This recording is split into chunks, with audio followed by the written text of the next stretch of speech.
Welcome to yet another manga review, chapters 200 and 201 of Demon Slayer Kimetsu no Yaiba. Now, I don't really have anything to say right now, so let's just jump right into the review. Let's talk about 200, chapter 200. Just how incredibly emotional it was. Now, I'm not trying to sound tough right now, but I've never really cried for a manga or an anime before, any piece of media before. I've never really cried for anything before like that. I've gotten emotional, sure. I've gotten sad, but I've never gotten to the point of tears. With this chapter, it was just my first time shedding tears for something. It was just so emotional. I praise the mangaka for managing to do that to me. It was just so freaking amazing. I think I've talked about this a million times before, how the mangaka is just really good at pulling at your heartstrings, like just making you feel things you didn't even know you could feel, you know? And I can't help but to say it was fantastic. It really was. Really emotional, really well crafted.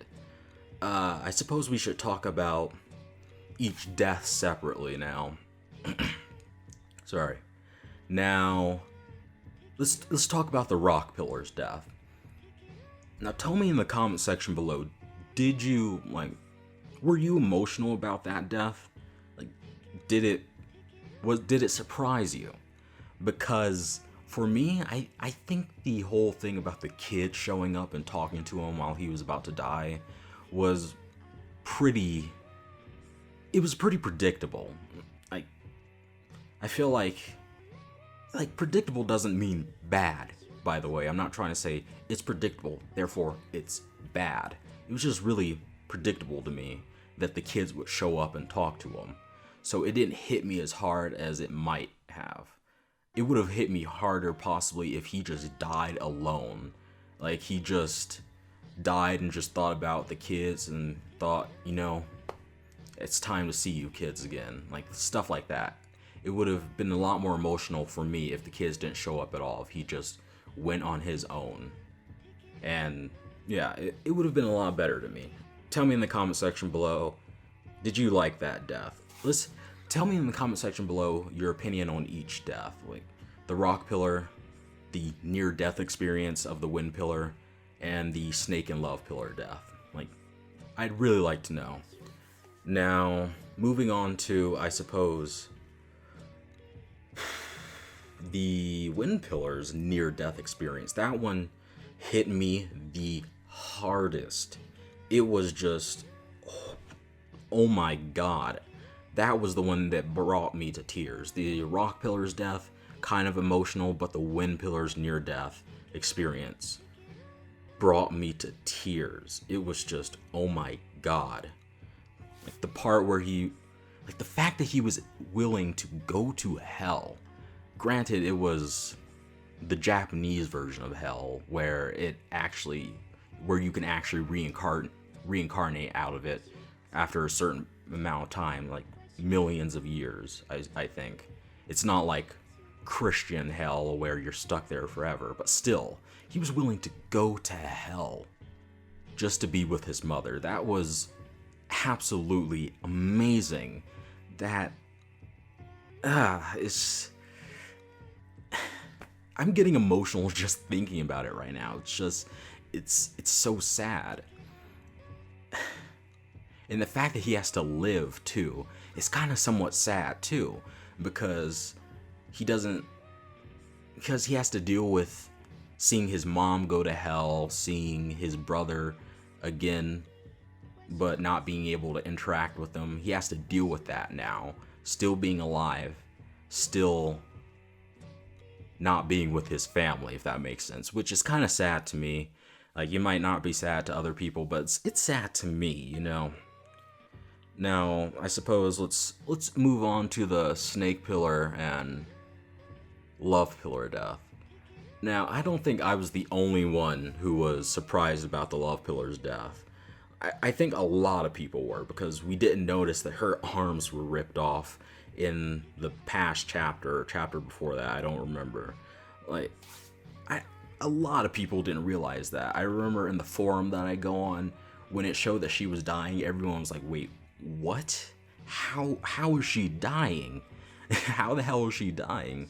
She's barely did anything. And it was like, oh, okay. Her arms were ripped off. That makes sense. Now, I feel like the love pillar was, I suppose, handled well in this series. She was handled alright. She didn't do a lot, but when she did do things, it was big. When she did do things, she did things. She was useful, which is good. It's better than some, I guess, female characters in other series where when they do things, they aren't actually useful in doing those things, you know? She actually helped.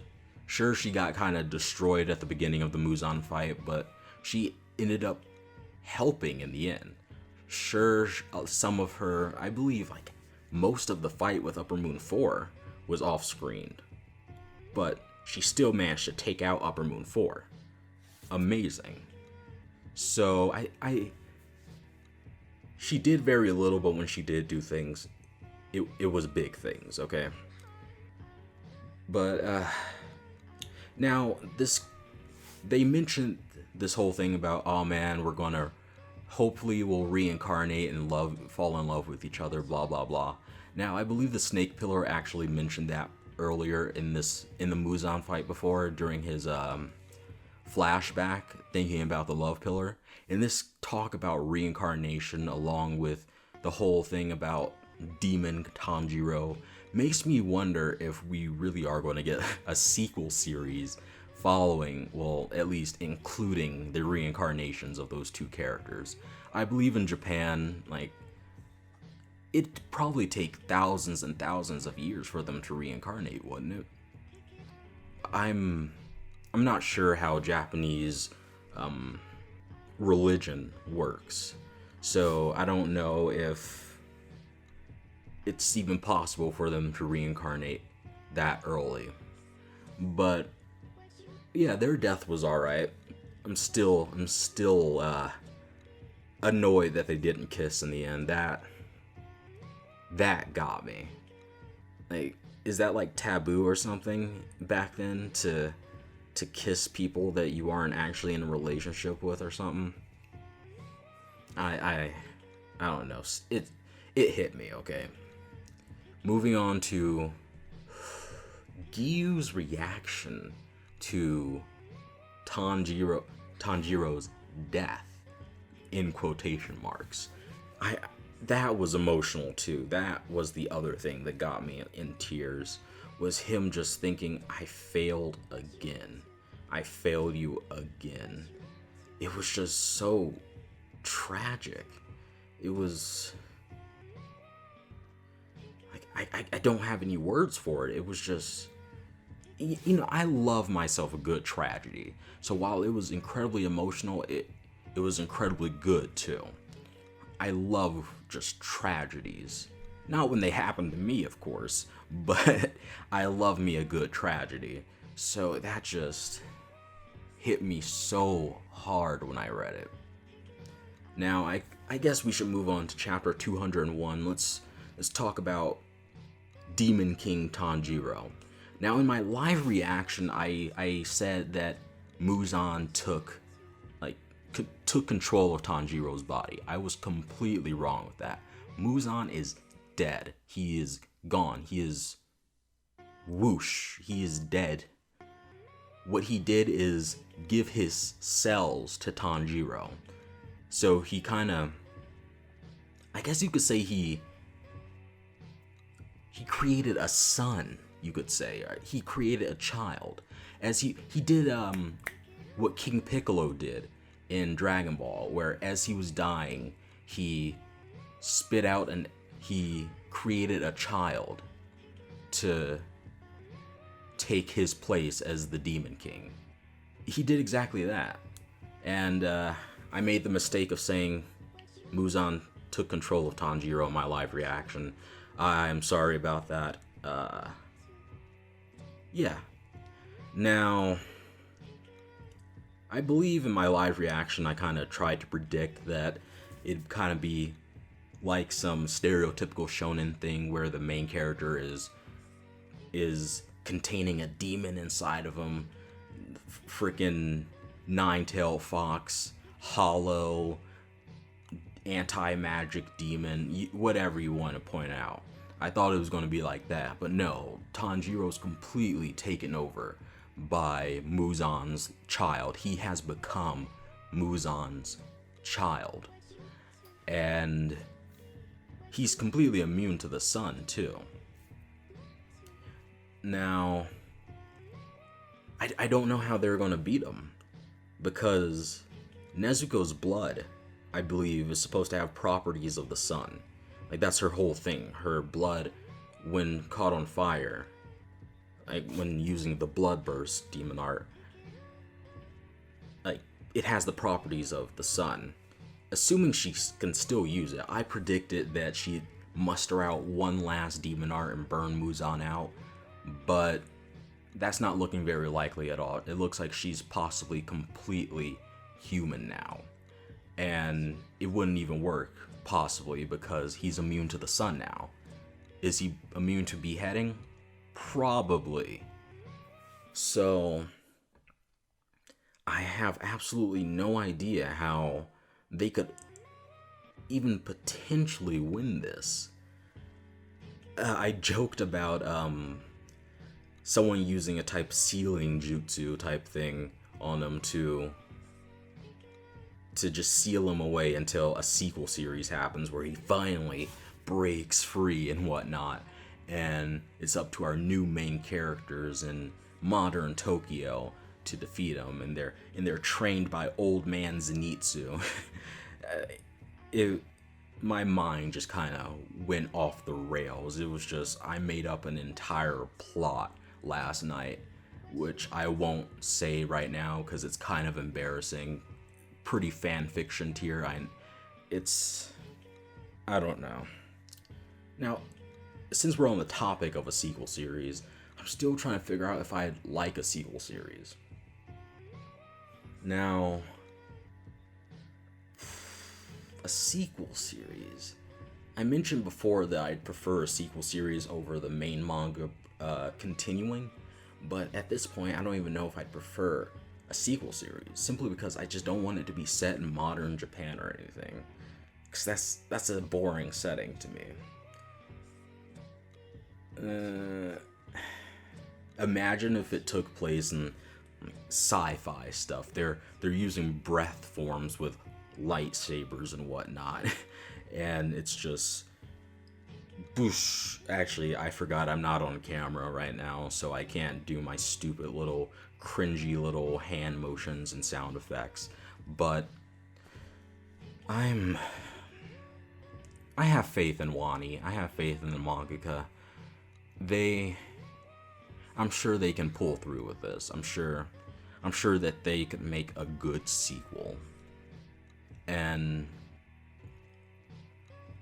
I'm of course going to be reviewing it.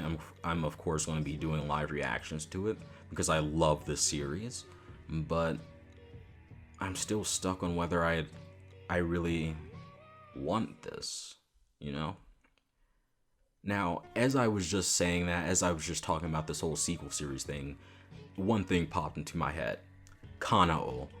Now, she's probably going to play a part in this, because Zenitsu's pretty much down. Inosuke, he's on the verge right now. He's about to be down, and he can't bring himself to hurt Tanjiro.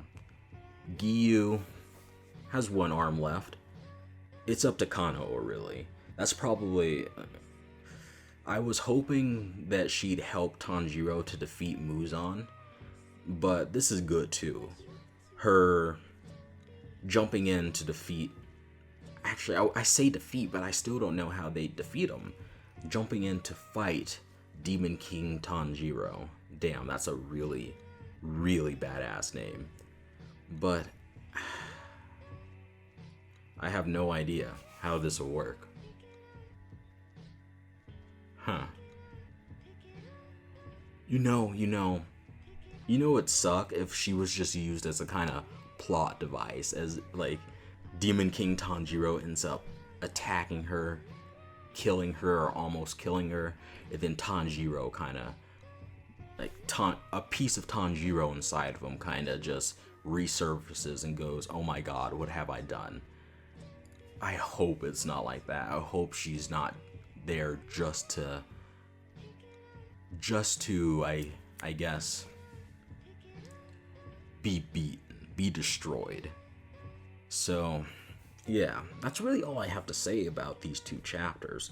Two fantastic chapters. I'm really wondering how this is going to go. I am at 16 minutes already, so I should wrap this up. If you like the review, like it. If you really like it, subscribe. And if you really like it, share it with someone else so that they can watch it. Bye.